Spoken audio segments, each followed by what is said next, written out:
votave në Mallakastër dhe me sa duket edhe këtu ka e përsi Partia Demokratike me të paktën 9.000 vota kundrejt 1.800 të Partisë Demokratike, apo jo Valbona?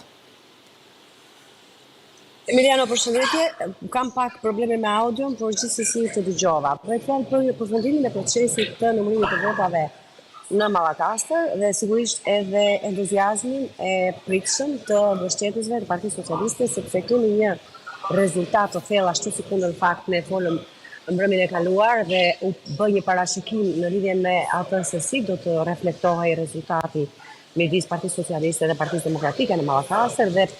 rezulton pikërisht që kemi të bëjmë me një rezultat historik në kuptimin që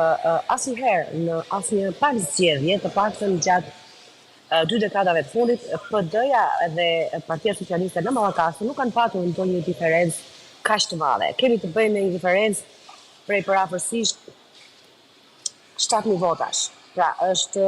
rezultati 9.000 vota Partia Socialiste dhe 1.800 vota Partia Demokratike, sigurisht ka patur edhe vota në numër të papërfillshëm për partitë e vogla, ku duket se Partia Mundësia dhe Nisma Shqipëria bëhet,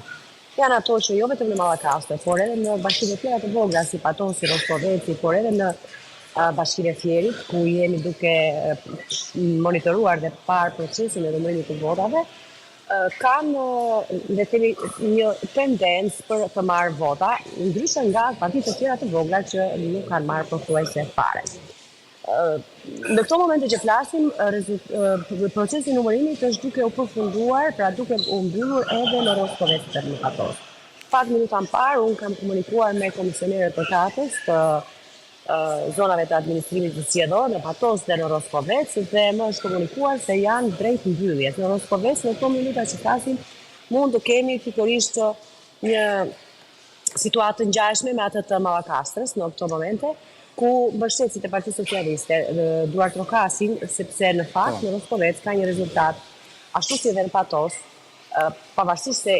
kutitë e fundit janë duke u mbyllur tani në këto momente që flasim, është një rezultat me mbi 60% e përsi të Partisë Socialiste kundrejt Partisë Demokratike. Janë bastionet të së majtës, veçanërisht Patosi, por sigurisht edhe Rostoveci duket se vitet e fundit është kthyer në bastion të Partisë Socialiste. Këtu ku ndodhemi jemi në KZN 58, e cila bën numërimin e votave të 4 njësive administrative të Bashkisë së Fierit, nga 9 të tilla, nga 8 të tilla, dhe janë numëruar deri tani 40 kuti votimi apo 40 qendra votimi. Ndërkohë që numri në total është 65 qendra votimi, që do të thotë se me këto ritme duket se deri në orët e para të mëngjesit do të kemi një rezultat edhe këtu në zonën e administrimit zgjedhor në shkollën Petrosota. Faleminderit Valbona Davidi për këtë